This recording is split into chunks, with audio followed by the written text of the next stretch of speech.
Cuestionamiento 20 Anómico tucista. Por José Augusto Ceccarelli. Paso a responder todos sus comentarios ramificados en la presente publicación, por apego al orden. Cito, como pretenden desde la anomia cismática, usted mismo se lo acaba de adjudicar. Es increíble el nivel de insensatez y desprecio al papado y por ende, a Cristo, que salen de sus pestíferas y quiméricas consideraciones, todo para saltarse a la única autoridad a la cual usted le debe absoluta obediencia, la de SS. Pío XII. Su evidente y notable finalidad no es otro que la denostación del papado, mediante la pretendida usurpación y la desobediencia pertinaz. ¿Qué parte no entiende que SS? Pío XII dejó atado en la tierra y en los cielos la nulidad de todo su falso clero, y además definió que la jurisdicción solo procede y emana de él como única fuente. ¿No comprende acaso que el Papa Pacelli, como heredero legítimo de SS? Pío VI, ya estando vigente todo el derecho canónico compilado por SS. San Pío X y consumado por SS. Benedicto XV en el Codex, sentenció que todo el cúmulo de cánones que refieren a las prerrogativas y facultades del Papa, y que de esta fuente pasan a los obispos, son instituidas por su divino fundador, y como el único competente para designarlos y transferirles las llaves. Vuelvo a insistir con la misma citación. Sin duda, muchos cánones, del Codex de 1917, son solo normas protectoras, por ejemplo, para proteger la posesión de la fe de la corrupción, la dignidad de la gracia y los sacramentos de la profanación. Pero también hay normas jurídicas que están incorporadas en la misma estructura eclesiástica, y en su sustancia directamente del divino fundador de la Iglesia, formas de organización del cuerpo místico de Cristo, como en el derecho constitucional eclesiástico, en las disposiciones sobre el poder del Papa y de los obispos. Cristo no fundó su Iglesia como un movimiento espiritual informe, sino como una comunidad firmemente establecida. SS. Pío XII, Salón del Trono, 3 de junio de 1956. Se entiende que dos son los grupos de cánones que integran el Codex. Los siguientes que voy a enunciar, indiscutiblemente forman parte de los instituidos por Cristo o de derecho divino. Más Canon 218, Inc.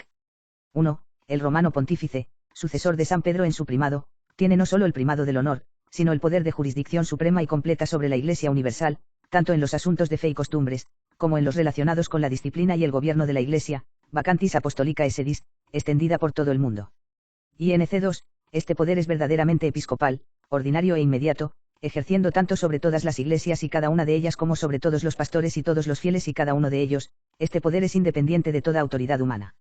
Más Canon 219, el romano pontífice, legítimamente elegido, obtiene por derecho divino, inmediatamente después de su elección, el pleno poder de jurisdicción soberana.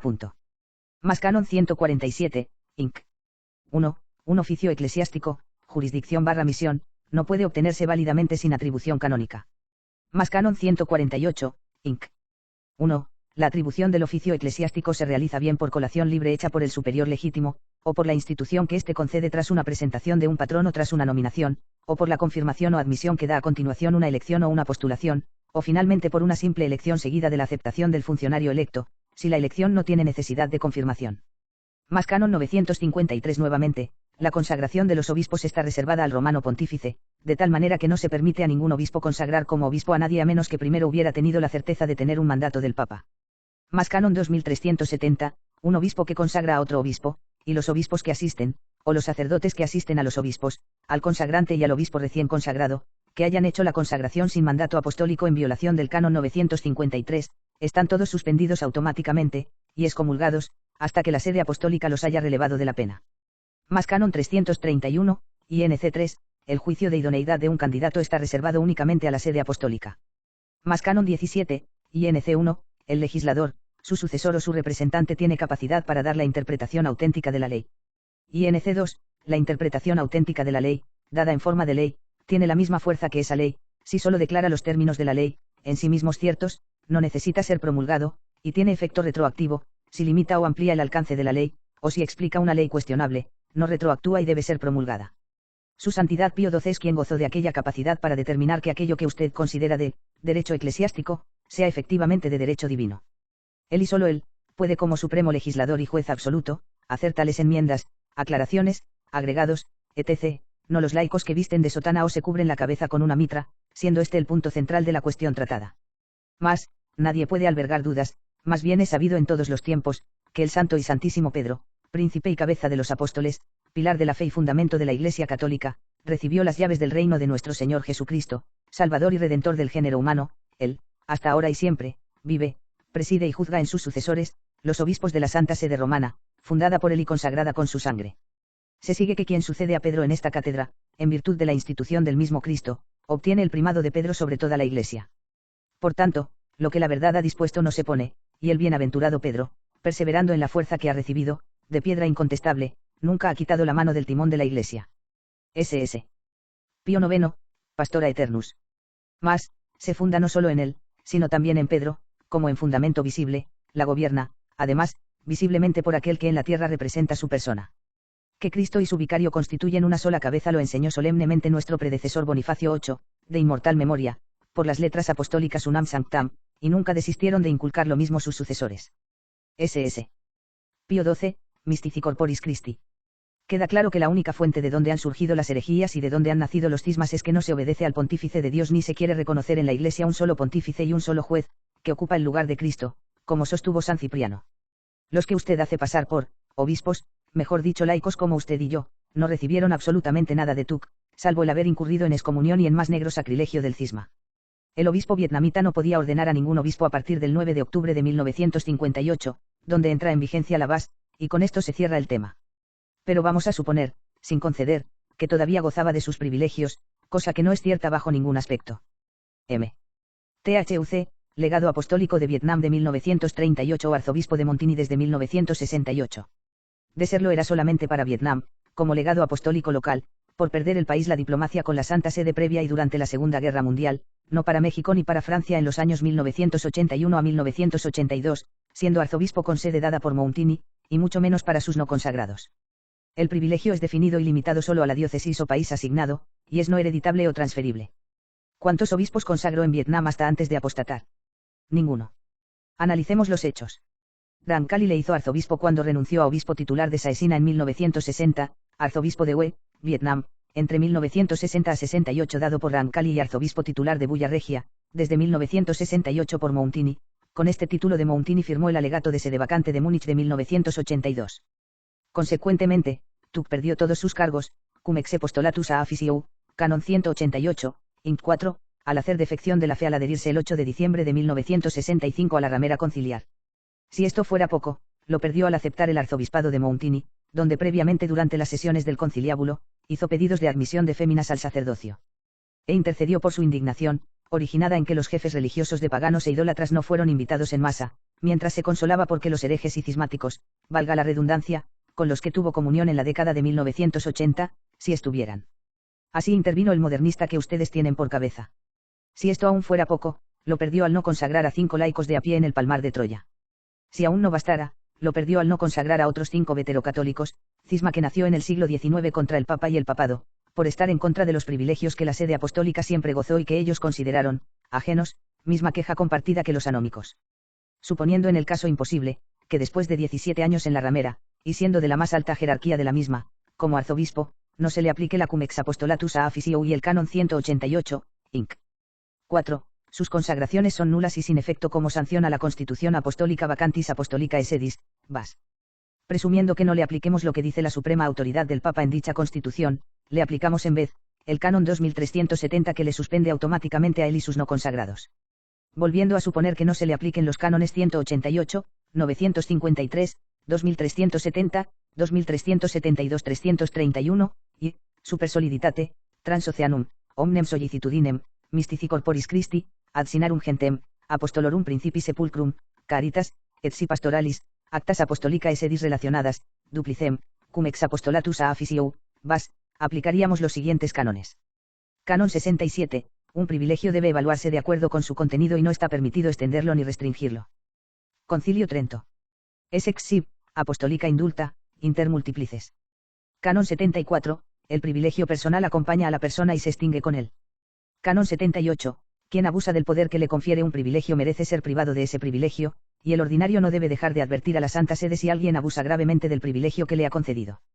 Canon 79, aunque los privilegios obtenidos oralmente de la Santa Sede pueden ser utilizados en el foro de conciencia por la persona que los solicitó, nadie, sin embargo, puede reclamar en el foro externo el derecho a utilizar un privilegio contra otra persona, a menos que pruebe en forma legal que el privilegio le fue concedido. Canon 188, todos los cargos quedarán vacantes ipso facto por renuncia tácita. INC 4. Si un clérigo se ha apartado públicamente de la fe católica. Cum ex apostolatus a officio.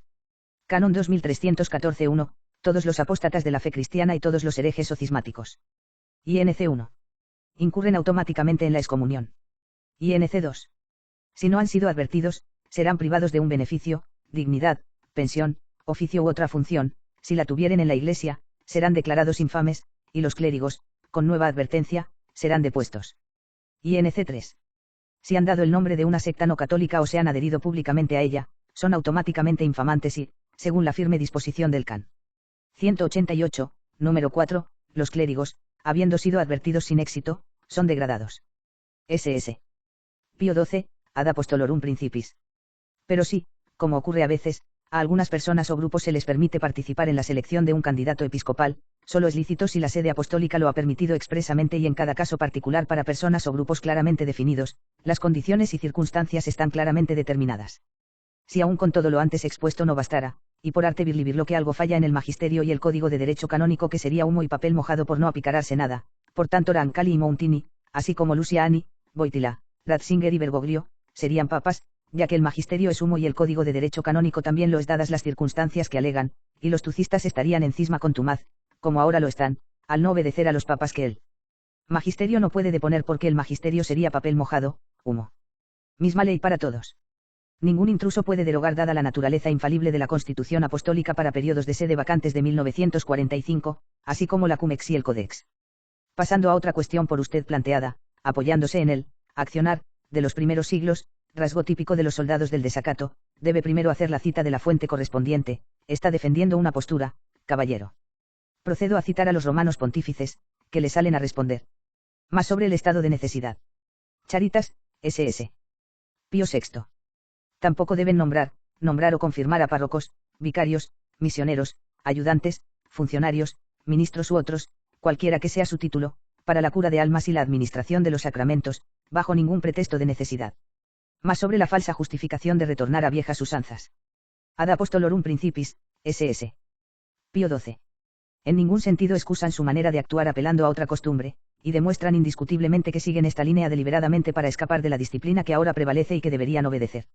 Nos referimos a esa disciplina que ha sido establecida no solo para China y las regiones recientemente iluminadas por la luz del Evangelio, sino para toda la Iglesia, una disciplina que toma su sanción de ese poder universal y supremo de cuidar, gobernar y regir que nuestro Señor concedió a los sucesores en el oficio de San Pedro Apóstol. Mediator Dei, SS. Pío XII.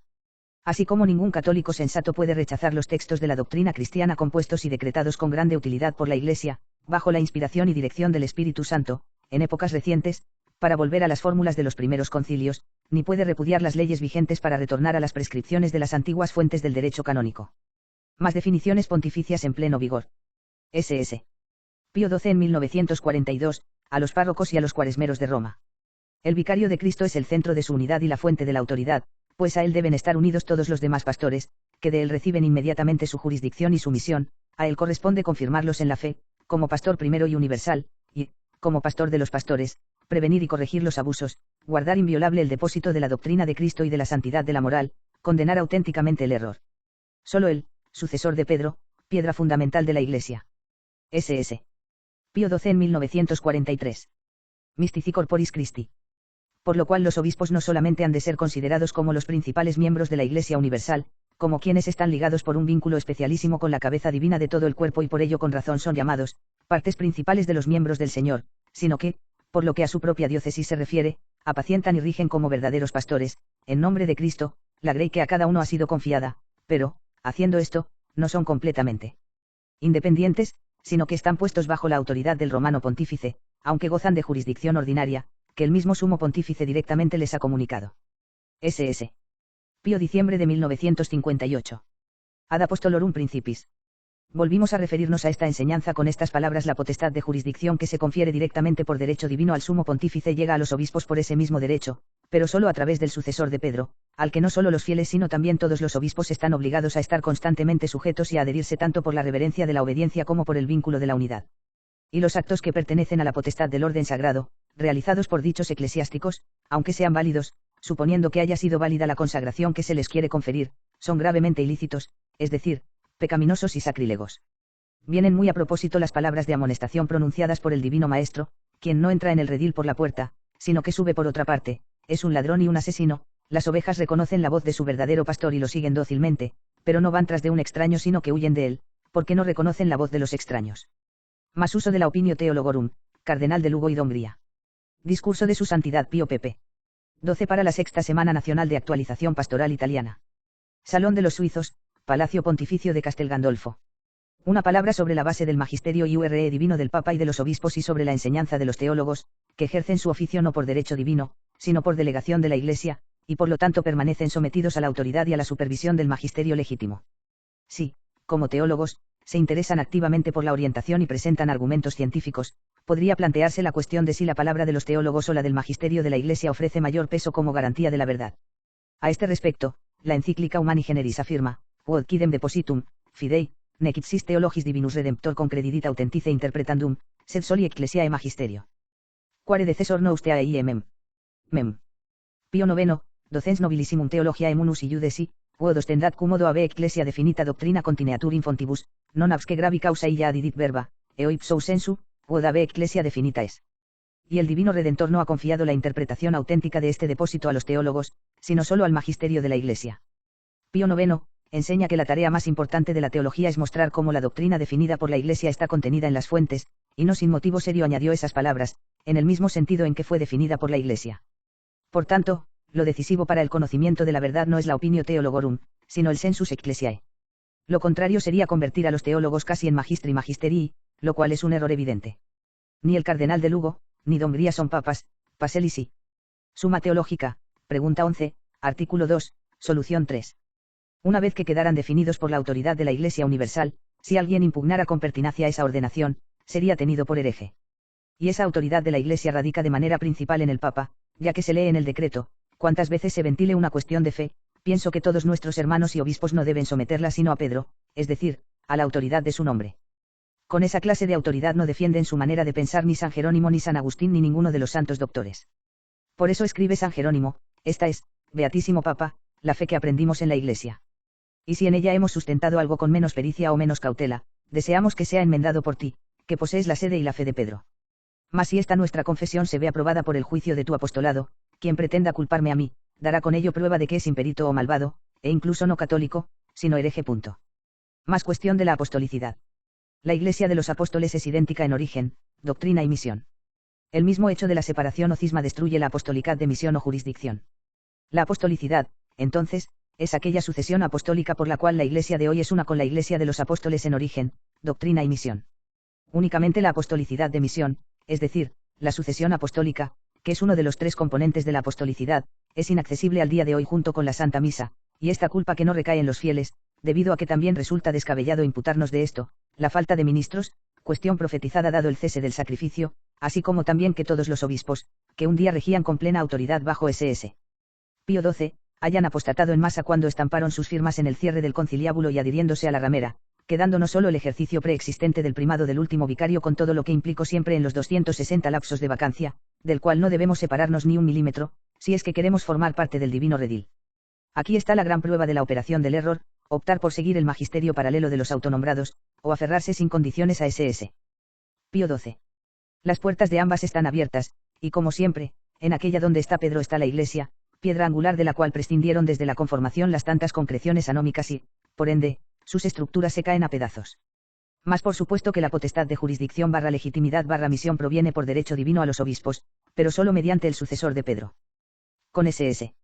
Pío XII esto pasó a ser doctrina cierta y de iure divino, le pese a quien pese. Además, el trato que mantuvo SS. Pío VI con los consagrados que no se le sometían, es el mismo que sostuvo proyectando que sin la jurisdicción perdida solo se expiden actos nulos y profanaciones. Negar que la jurisdicción proviene por derecho divino del romano pontífice, como única fuente, es caer en herejía y perder la apostolicidad de doctrina. En definitiva, quienes nos adherimos sin miramientos a SS. Pío XII tenemos apostolicidad de doctrina, ya que es idéntica a la de los apóstoles, en origen. Mientras que dentro del tucismo / lefebrismo donde todo vale, desconocen no solo la cuestión jurisdiccional como de necesidad, sino también desconocen a la autoridad divina única sostenida por nuestro Señor, la de SS. Pío XII, ya que nada se recibe en el orbe episcopal, sin y contra Pedro, faltándoles esta marca de la esposa en sus estructuras. Se concluye que la sucesión apostólica solo puede ser transmitida por un romano pontífice. Es decir, se requiere como conditio sine qua non ser lícito, ergo, poseer el permiso del Papa. Se entiende también, como misión canónica, el requisito fundamental para ser consagrado obispo católico, can 953, y que éste pueda ordenar sacerdotes católicos.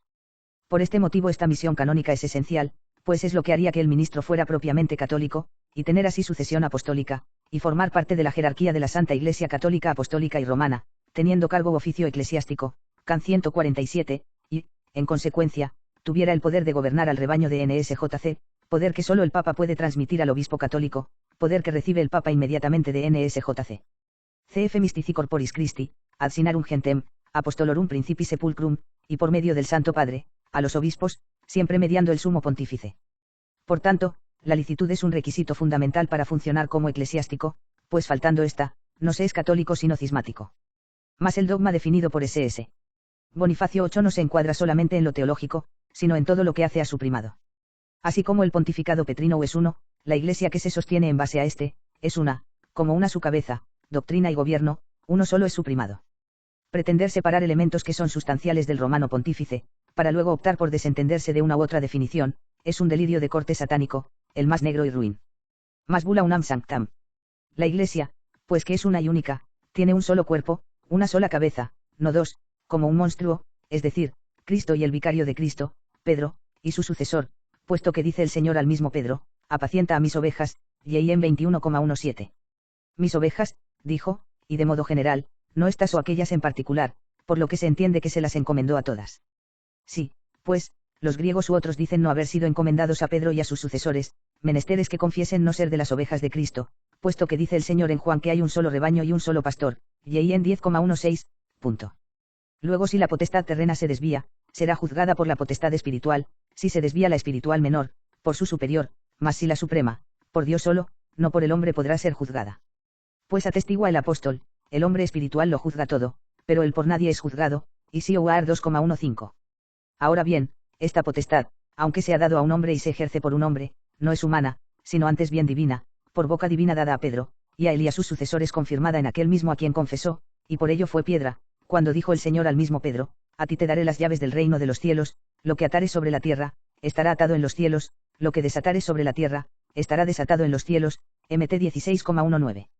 Quien quiera, pues, resista a este poder así ordenado por Dios, a la ordenación de Dios resiste, Rom 13,2, a no ser que, como maniqueo, imagine que hay dos principios, cosa que juzgamos falsa y herética, pues atestigua Moisés no que en los principios, sin en el principio creó Dios el cielo y la tierra, GN 1,1. Ahora bien, declaramos, decimos, definimos y pronunciamos que someterse al romano pontífice es de toda necesidad para la salvación de toda humana criatura. Más Constitución Dogmática Pastora Eternus, del C. Vaticano. Proclamamos y declaramos, pues, que la Iglesia romana, por disposición del Señor, tiene el primado de la potestad ordinaria sobre todas las demás, y que esta potestad de jurisdicción del romano pontífice, verdadera potestad episcopal, es inmediata, todos, pastores y fieles, de cualquier rito y dignidad, están obligados, hacia él, por el deber de subordinación jerárquica y verdadera obediencia, no solo en lo relativo a la fe y las costumbres, sino también en lo relativo a la disciplina y gobierno de la Iglesia, en todo el mundo. De esta manera, habiendo salvaguardado la unidad de comunión y profesión de la misma fe con el romano pontífice, la Iglesia de Cristo será un solo rebaño bajo un solo pastor supremo. Esta es la doctrina de la verdad católica. Y así como yo soy la piedra inviolable, inquebrantable, tú eres también piedra, porque eres inquebrantable por mi virtud, a fin de que cuanto pertenece a mi poder, llegue a ser propiedad tuya. Eres Pedro, es decir, la piedra angular de la Iglesia. S.S. San Leoni, el Magno. Así como es imposible desobedecer al Papa y permanecer católico, es imposible quitar de en medio este fundamento central y cohesivo. Un ejemplo de ello es la recepción de las indulgencias, donde intrínsecamente se necesita cumplimentar con 4 requisitos, entre ellos, el someterse a quien las expide, generalmente un papa o su sucesor. Dicho fundamento no se menoscaba ni en lo más mínimo durante la vacante de la sede, dado que a lo largo de los 260 interregnos que tuvieron lugar en la historia eclesiástica, la Iglesia permanece firmemente establecida, imperturbablemente en su lugar, fruto del ejercicio preexistente del primado del pontífice difunto. Siempre fue así, el colegio cardenalicio o apostólico, se regía por el legado del difunto papa, o el legado que mantuvo él mismo o ratificó de sus predecesores, ergo, el gobierno de S.S. Pío XII continúa al no tener sucesor canónicamente electo, sobre todo mediante la VAS, que tiene plenísimo vigor, dado que el objeto de la Constitución apostólica sigue existiendo al encontrarnos aún en la vacancia posterior a su defunción. Lo contrario es suponer que estamos en una especie de zona de gris, cuando ya está todo escrito. Correlativamente por ello S.S. San Pío X, el Justiniano de la Iglesia, recopiló todo lo referente no solo en el Codex sobre los periodos de sede vacante, canon 436, sino también en la Constitución vacante sede apostólica de 1904, siendo el documento madre de la BAS, ya que SS. Pío XII agrega una cláusula más de nulidad, a la que ya tenía la original, y modifica una cuestión procesal mínima respecto al número de votos necesarios para la elevación a la sede de los candidatos. Queda demostrado que un papa sigue ejerciendo su cargo, en virtud de su legado y los mandatos que él expida. Lo que hace infalible a la BAS, es la suprema autoridad de SS. Pío XII, que es la de Cristo, la protección de la usurpación de la jurisdicción papal de iure divino, el primado que éste ejerce a través de la misma, la salvaguarda la integridad de la Iglesia poniendo un cerrojo que nadie más puede abrir, para que no sea invadida por los intrusos conciliares, tucistas y lefebristas, además del primado en materia doctrinal y disciplinar que goza SS. Pío XII, por expresa disposición del Señor. Que usted pestífera y erradamente considere que son simples leyes para sede vacantes, evidencia su marcado desconocimiento de la profundidad del asunto. Hasta la elección de San Pío X, las causales de nulidad en la elección pontificia, eran a saber: a. Nulidad por elección simoníaca, desde la Constitución de SS Julio II, cum tam divino, febrero de 1505. b. Nulidad por veto imperial establecida de diversos modos y que en el lenguaje canónico recibe el nombre de exclusiva. Se aplicó, como sabemos, justamente en el cónclave de 1903, en una historia archisabida. c. Nulidad por impedimento doctrinal, herético, según la bula consistorial de SS. Pablo IV, 1559. En efecto, San Pío X de estas tres causales solo derogó dos, a saber: 1. En la Constitución vacante sede apostólica número 79, deroga explícitamente la Constitución de SS. Julio II, 1505. 2. En la Constitución Commissum Novus, del 20 de enero de 1904, había ya derogado a su vez Uae de Civilibeto eiuti exclusiva in electione R pontificis edicta et sancita fuerunt, o sea, todas las disposiciones que hubieren sido dictadas o sancionadas en cuanto al veto imperial, o exclusiva, según dijimos. La voluntad de San Pío X fue mantener la tercera nulidad, la nulidad intrínseca, por herejía. Quedando derogadas de las tres causales de nulidad solo dos, y que en consecuencia seguía incólume la bula cum ex, es decir, la vacante sede apostólica de 1904, es la que mantiene vigente para los periodos de interregnos los impedimentos dirimentes de la bula paulina. Ulteriormente vuelta a ratificar por SS. Pío XII en la BAS. La relación entre ambas y dependencia de la bula a la Constitución hoy vigente, es incuestionable. Sin embargo, desde la anomia con cabeza en la FEIB, rechazan una y la otra abiertamente como los conciliares, para luego hallar que dentro del tucismo exógeno, se menosprecia a aquella que escuda sólidamente a la otra. Se han convertido en aquello que intentan combatir. Prosigo señalando cómo finalizan ambos documentos papales. Por lo tanto, a hombre alguno sea lícito infringir esta página de nuestra aprobación, innovación, sanción, estatuto, derogación, voluntades, decretos, o por temeraria osadía, contradecirlos. Pero si alguien pretendiese intentarlo, sepa que habrá de incurrir en la indignación de Dios omnipotente y en la de sus santos apóstoles Pedro y Pablo. Bula cum ex apostolatus a officiou. A ningún hombre, por lo tanto, se le permitirá romper esta página de nuestra Constitución, reglamento, abrogación, mandato, amonestación, inhibición, precepto, voluntad, o contravenirla con una aventura temeraria. Pero si alguno se atreve a intentar esto, sabe que incurre en la indignación de Dios Todopoderoso, y de sus bienaventurados apóstoles Pedro y Pablo. Vacantis apostolica sedis. Avanzando con otro asunto tratado, coincido con usted en que lo esencial es el magisterio, siendo que el Papa hace y es el magisterio. Massatis cognitum, SS. León XIII. 42. Este poder de que hablamos sobre el colegio mismo de los obispos, poder que las sagradas letras denuncian tan abiertamente, no ha cesado la Iglesia de reconocerlo y atestiguarlo. He aquí lo que acerca de este punto declaran los concilios: leemos que el pontífice romano ha juzgado a los prelados de todas las iglesias, pero no leemos que él haya sido juzgado por ninguno de ellos. Y la razón de este hecho está indicada con solo decir que, no hay autoridad superior a la autoridad de la sede apostólica. Por esto Gelasio habla así de los decretos de los concilios, del mismo modo que lo que la sede primera no ha aprobado no puede estar en vigor, así, por el contrario, lo que ha confirmado por su juicio, ha sido recibido por toda la Iglesia. En efecto, ratificar o invalidar la sentencia y los decretos de los concilios ha sido siempre propio de los pontífices romanos. León el Grande anuló los actos del conciliábulo de Efeso, Dámaso rechazó el de Rimini, Adriano y el de Constantinopla, y el 28º canon del concilio de Calcedonia, desprovisto de la aprobación y de la autoridad de la sede apostólica, ha quedado, como todos saben, sin vigor ni efecto. Con razón, pues, en el quinto concilio de Letrán expidió León X este decreto, consta de un modo manifiesto no solamente por los testimonios de la Sagrada Escritura, por las palabras de los padres y de otros pontífices romanos y por los decretos de los sagrados cánones, sino por la confesión formal de los mismos concilios, que solo el pontífice romano, durante el ejercicio de su cargo, tiene pleno derecho y poder, como tiene autoridad sobre los concilios, para convocar, transferir y disolver. Los concilios. Las Sagradas Escrituras dan testimonio de que las llaves del reino de los cielos fueron confiadas a Pedro solamente, y también que el poder de atar y desatar fue conferido a los apóstoles conjuntamente con Pedro, pero donde consta que los apóstoles hayan recibido el soberano poder sin Pedro y contra Pedro. Ningún testimonio lo dice. Seguramente no es de Cristo de quien lo han recibido. Por esto, el decreto del Concilio Vaticano que definió la naturaleza y el alcance de la primacía del pontífice romano no introdujo ninguna opinión nueva, pues solo afirmó la antigua y constante fe de todos los siglos. Punto. Más SS. San Pío X, 18 de noviembre de 1912. Por tanto, cuando se ama al Papa, no se discute sobre qué dispone o exige, ni hasta dónde debe llegar la obediencia, y en qué cosas hay que obedecer. Cuando se ama al Papa, no se dice que no habló con la claridad suficiente, como si se viera obligado a repetir al oído de todos lo que muchas veces expresó claramente su voluntad no solo verbalmente, sino con cartas y otros documentos públicos. Sus órdenes no son cuestionadas, citando el fácil pretexto de quienes no quieren obedecer, que no es el Papa quien manda, sino quienes lo rodean. El campo en el que puede y debe ejercer su autoridad no está limitado, la autoridad del Papa no precede a la autoridad de otras personas. Sin embargo, sabios que no están de acuerdo con el Papa, que sí son sabios no son santos, porque quien es santo no puede estar en desacuerdo con el Papa. Ultimando la cuestión en general, sabemos que la verdad es verdad siempre, como Dios que es la verdad, es Dios siempre y nunca deja de serlo, como así su vicario es, intérprete inefable de la eterna verdad. Discurso de S.S. Pío XII, 15 de noviembre de 1939, que, en virtud de su suprema autoridad, asevera. Durante la vacante de la sede apostólica, el Sacro Colegio Cardenalicio no tendrá potestad ni jurisdicción alguna en los asuntos que pertenecieron al Sumo Pontífice en vida, ni gracia ni justicia, ni para exigir la ejecución de lo hecho por el Pontífice muerto, pero debe reservar todas estas cosas para el futuro Papa. Por lo tanto, decidimos que sea nulo y sin efecto cualquier poder o jurisdicción perteneciente al Romano Pontífice. Las leyes aprobadas por los romanos pontífices, a través del grupo de cardenales de la Iglesia romana, no pueden ser anuladas, corregidas o cambiadas de ninguna manera, ni se les puede quitar o agregar nada, o dispensar de cualquier manera sobre ellos o cualquier parte de ellos. En efecto, si se hace o se intenta algo contrario a esta disposición, lo declaramos nulo por nuestra suprema autoridad.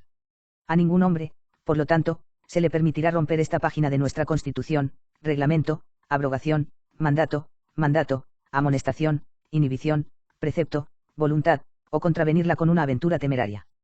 Pero si alguno se atreve a intentar esto, sepa que incurre en la indignación de Dios Todopoderoso, y de sus bienaventurados apóstoles Pedro y Pablo. Vacantis Apostolica Sedis, SS. Pío XII. Roma locuta, causa finita.